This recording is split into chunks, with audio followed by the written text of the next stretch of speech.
Well, that's kind of a sickening sight there, boys and girls. Gotta clean that off. Maybe I should put that out of the weather since I value it so much. Look at that. Ugh. Here we go. Alrighty, let's get her clean. All kinds of stuff on it, buried under there.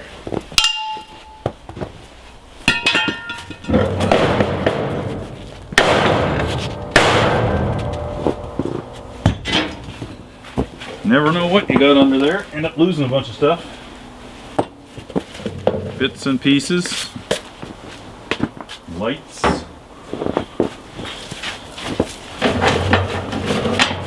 What the heck is this? Okay, pipe threader. Alright, put that there. Ball and chain. Guess I own 2 of them now. Just joking, Jody. Just joking. Another die for the Torsionator. Alright, go that. This looks pretty good there. Get the roller off of there.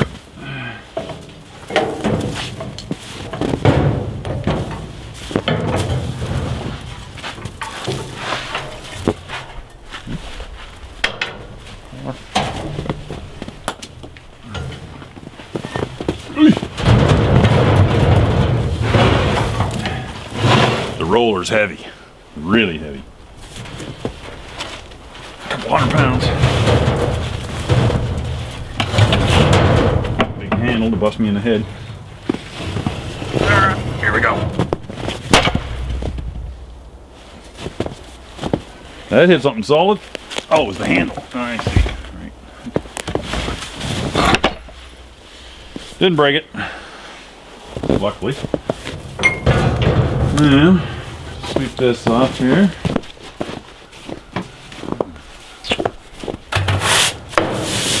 The old Torsionator. Tell you what, this thing has made me some pile of money over the years. Pile of money. You'd think I would have took better care of it. It's been sitting here a little while now, lately. Yeah. Quite a few months, all through the summer, sat out here. She might be seized up a little bit. Yeah, it's been seized up many times and usually gets going, no problem. Eventually, I work it back and forth a little. Now we need some juice. Let's put some power to it, see what happens. Alright, got a little generator here. I don't think this generator puts out enough power to run it, to be honest. I have to get a different generator, likely.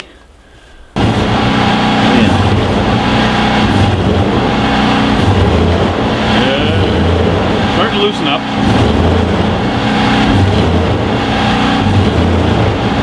can last long enough that it won't pop the breaker. Once it starts moving, it's good. It's just that big load on the motor.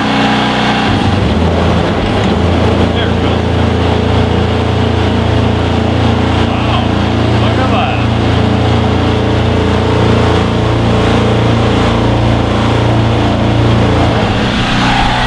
Nice and easy like that there. Surprised it actually ran. Usually it pops that breaker. It's only a 15 amp.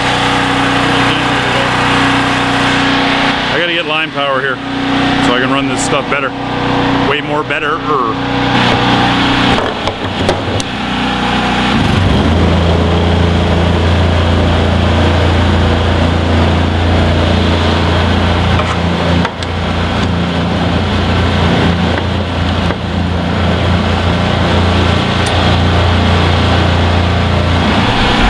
Well, looks like we're ready to go with that, so we need to cut some bars. I'm making bench legs that I've made before. And it's funny, a customer saw them. Actually, it's the same customer that's buying that fire log holder. Log holder, wood rack, I don't even know what to call that thing. So anyway, that customer also wanted these bench legs. They saw a picture on my website that These bench legs were one of the first things I ever made when I had my shop in the industrial park way back when, about 1996. So they're, you do the math. That's easy math, but I don't want to do it. 25 years ago, 24 years ago. Anyway, they look good. They have like a live edge pine top on them, and they look pretty good. So we got to make those bars. All right, we just got to cut some bars. I've got some 1x4 flat bar. Yeah, I believe I want it 4 feet, but you know what I'm going to do? I'm going to do a mock-up with a lighter piece of steel and see if it's in the ballpark at 4 feet. So that's what we'll do. Instead of wasting our good material, we'll get some junk. We'll get a piece of junk, and we'll do it with the junk first. Here's a rusty piece of junk. We'll go 4 feet.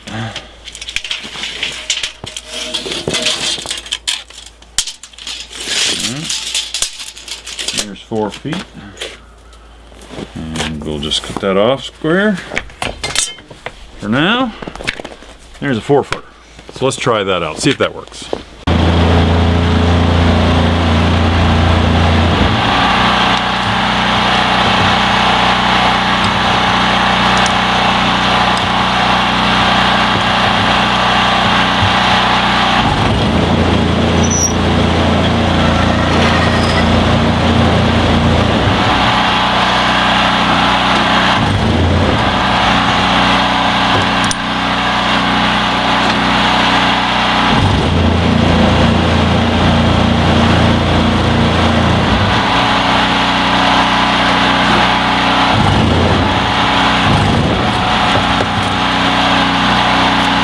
Bit of ice in there.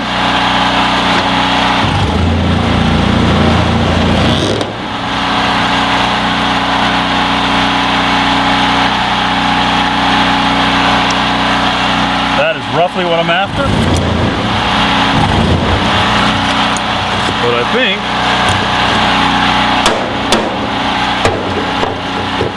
think I don't even need 4 feet. So that's quite long for a leg. They only want it to be 16 inches high. So we'll make them about 6 inches less, and then we'll have some material to trim. We want 4 table legs, so I think I already said that, but I said it again. So we're gonna cut 4 at 3.5 feet.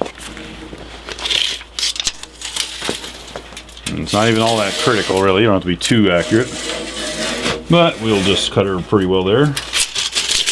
Because we're going to be trimming them afterwards anyway. So we'll just shear these off like this here. 1. And I'll just use the other one as my template. I'll just put that on there. Line up the end. And there somewhere.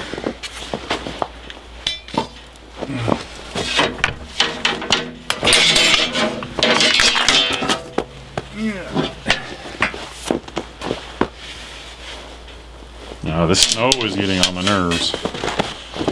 Every year, the first snow is terrible. I like to work outside, but I don't like snow because it gets everything wet. I don't mind when it's dry and cold. I get the leaf blower out. Blow all the snow all the way, but this wet stuff, it don't blow around.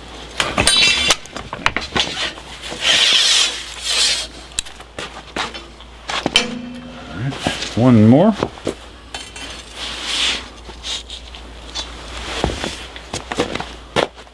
One more.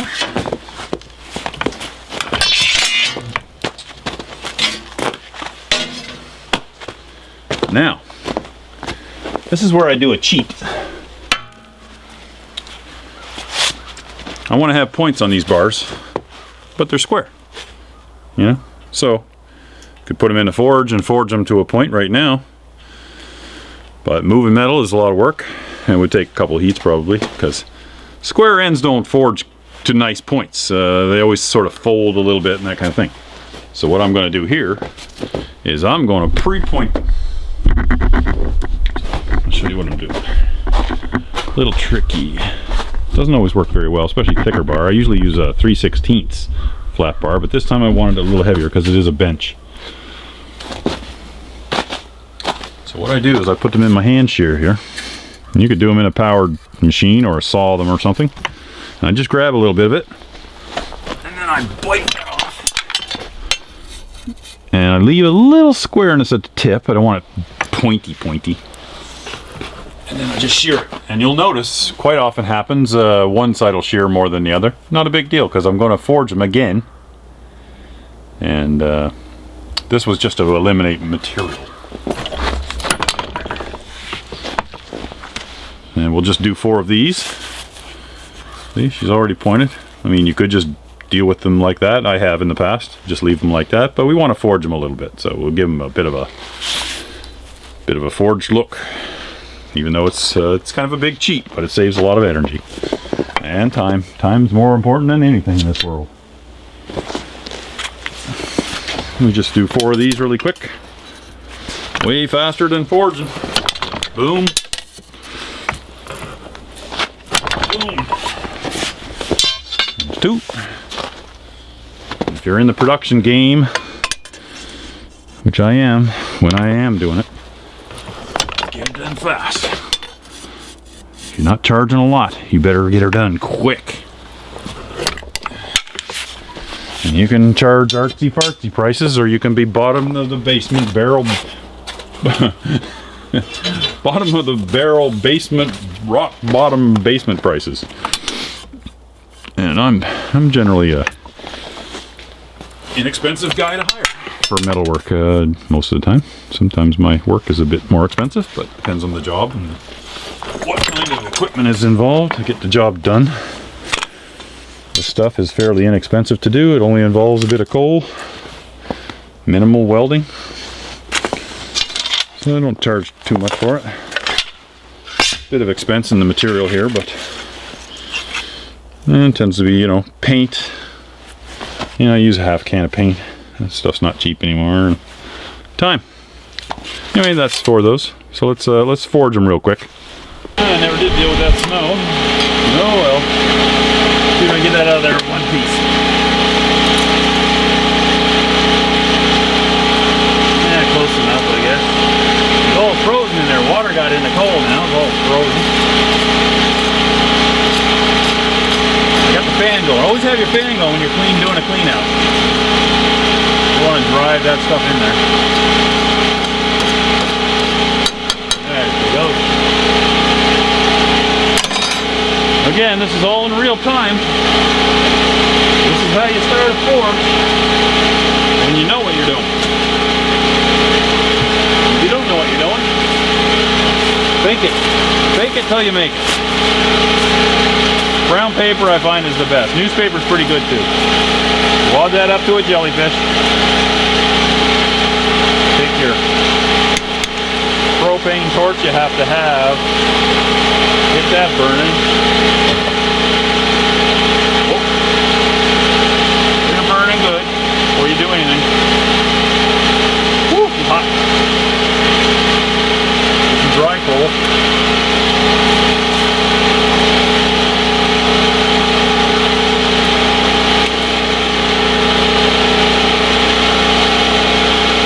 Doesn't matter if the coal's wet. Sometimes the coal works better when it's wet. It cokes up better. I think that's going to catch.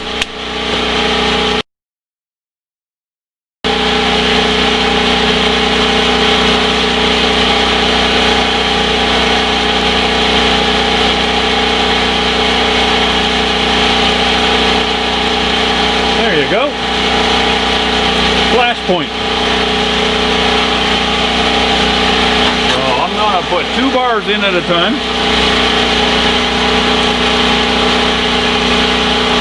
There. A little bit sideways. Just let those heat up.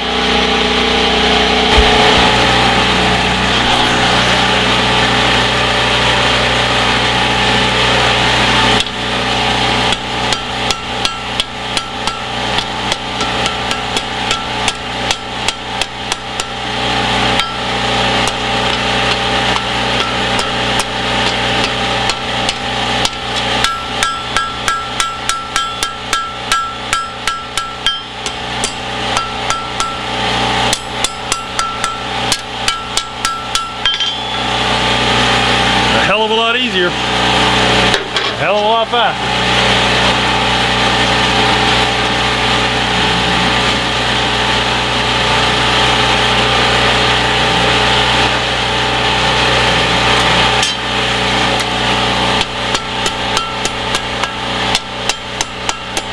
But is it forging? I know there's a lot of purists out there that would simply cringe at the thought of what I'm doing right now. I'm not forging. Well, am I?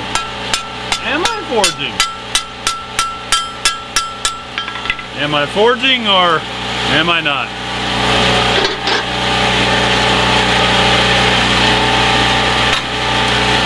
Some things you got to do the purist way, and some things you do the production way.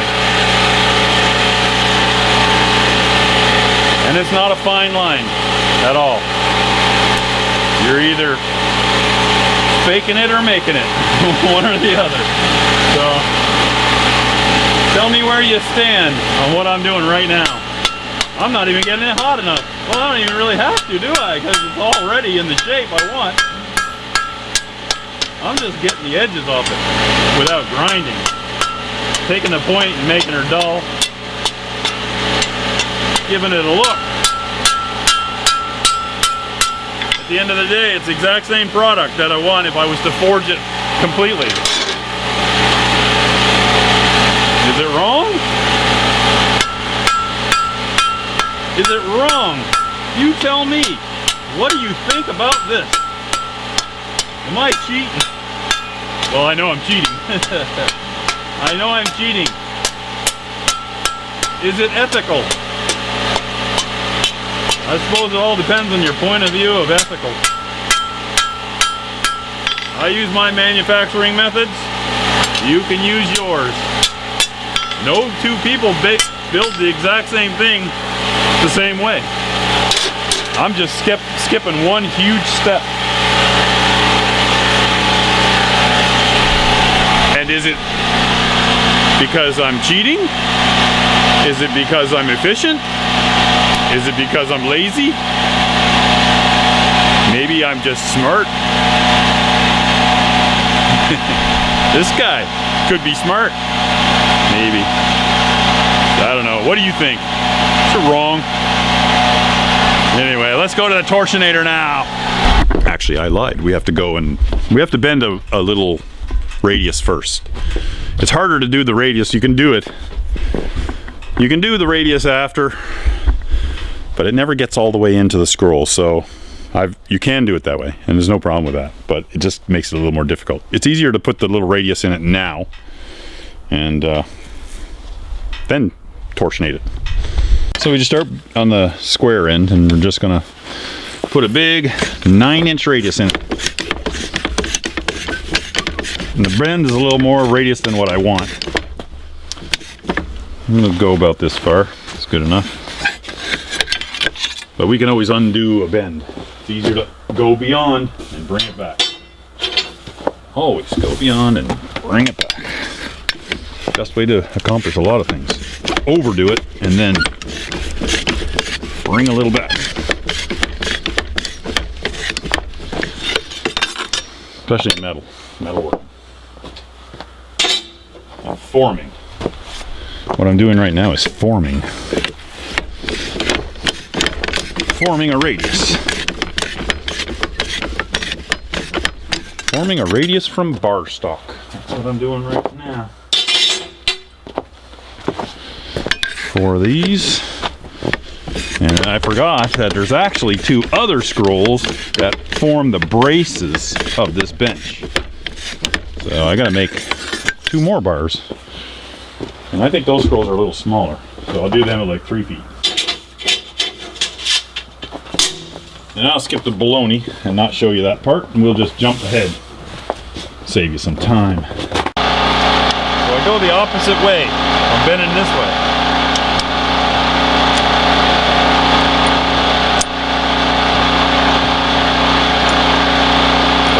Gotta get these just right. 1/4-inch stuff is hard to bend in the beginning. The very tip is really hard.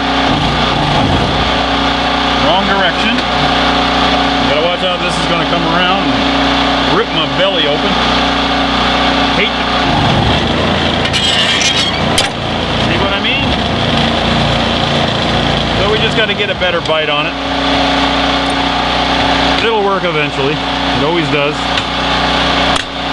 Usually it's gotta be even harder than that, I think. Yep. Let's try it again.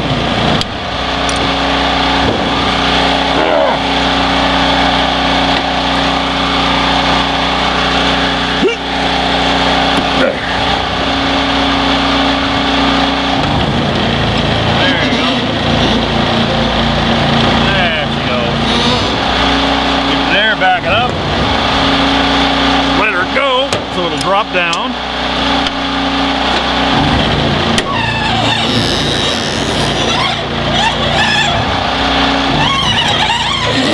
Right to there. Right where it wedges. Right where I want to stop. Well, couldn't go any further anyway. There you go. It'll need some adjustment, for sure.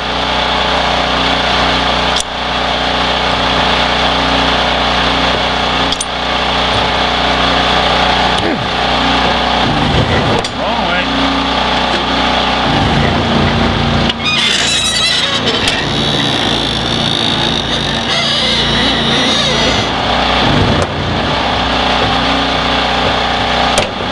Sometimes you get lucky and it don't slip.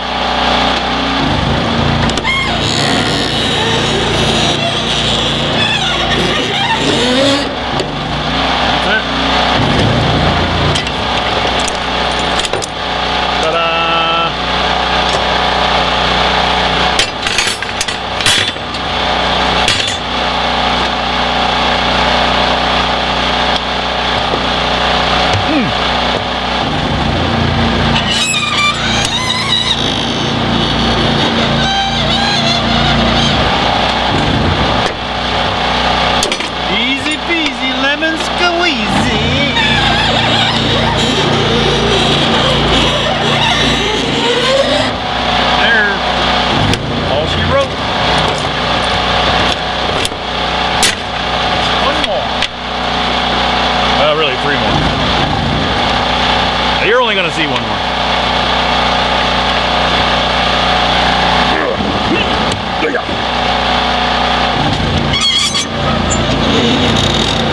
Uh-oh. Yeah, I made a mistake. Big mistake. Going too fast and showing off. Can't even get it out of there. Well, sometimes you take another one. Let's go like this. So we're going to take this out. I ran it the wrong way. It's supposed to go that way. We'll throw that in the fire. Soften her up a little.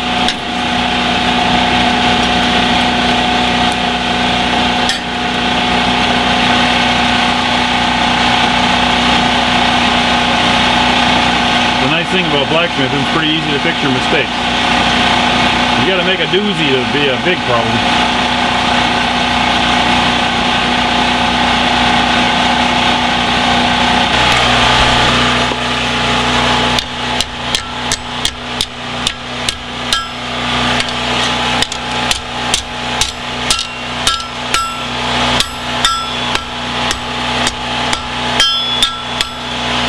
There she goes. Flatten it out a little bit. Really doesn't matter to flatten it too much because the Torsionator will deal with that.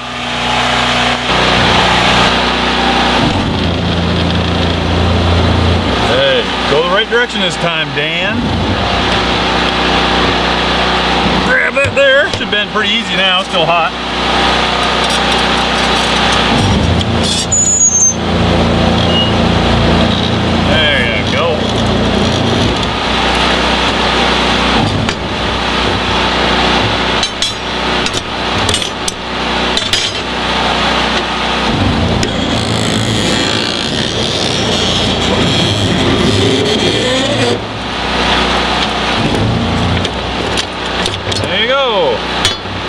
Another leg.